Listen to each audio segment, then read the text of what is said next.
You want to get an E-2 visa, and your biggest question is this: how much do I really have to invest? Let me be very clear. There is no exact answer to that question. Hi everyone, this is immigration attorney Akalan. Lately, I've been getting this question a lot, especially from people who want to start a business in the United States. For E-2 visa, everyone wants a number, but that's not how the US immigration system works, unfortunately. In this video, I'll try to explain clearly how much you actually need to invest for E-2, what immigration officers are really looking at, and where most people make mistakes. Let's start with the most important point. There is no official minimum investment for E-2 visa. There is no rule that says you must invest at least $100,000. But this does not mean you can invest a very small amount and still get approved. The system doesn't look at minimum. It looks at something else, whether your investment is substantial. The keyword in E-2 is substantial. So what does that mean? It means your investment must be meaningful relative to the total cost of the business.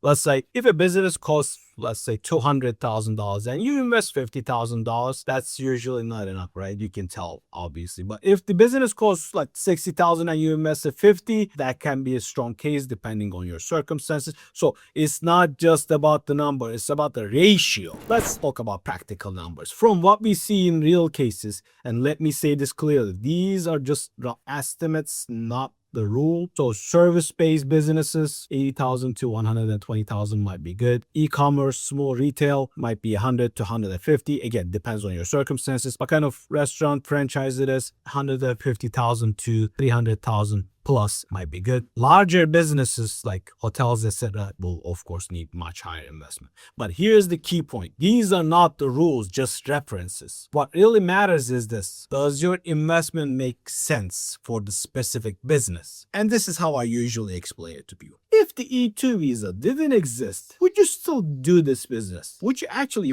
buy this business? And more importantly, this is your own money. How much would you invest into this business? And the level of your E-2 investment should be at that. For E-2 visa, this is where many cases get denied. Is your money actually at risk? Two key points. If your money is sitting in the bank, it doesn't count.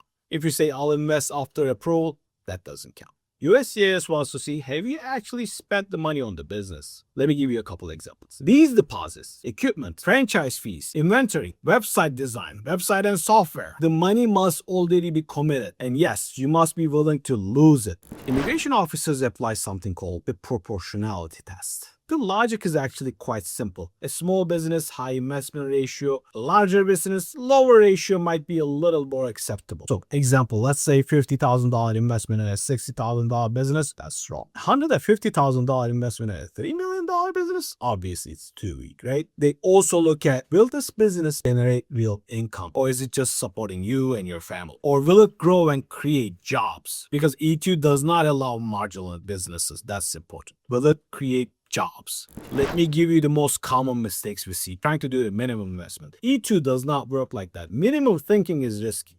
Showing money without real commitment is another mistake. Money in the bank or only on paper weakens your case. Ignoring the business plan is also another mistake. This is critical. The officer is asking, will this business actually work? For E-2 visa, this is a strategy question. Buying an existing business is usually stronger. There's revenue, there are hopefully employees, there's a system already in place. Starting a new business is possible for E-2 visas, but requires more explanation, especially how will you make money? How will you grow? How many employees will you hire? In many cases, for new E-2s, we recommend letting the business operate for a bit before applying for the E-2 visa. Let me be very clear. E-2 is not a green card. It's a temporary visa. Yes, it can be renewed. Yes, you can stay long term, but it's not a green card. It does not directly lead you to permanent residency. So if you want a green card, you need a strategy from the beginning. To summarize, E-2 visa is not about a number. It's about the size and the structure of your investment. Right business, right investment, right setup. If those are in place, E-2 can be a very strong option. If the case is not built correctly, it can easily be denied, honestly.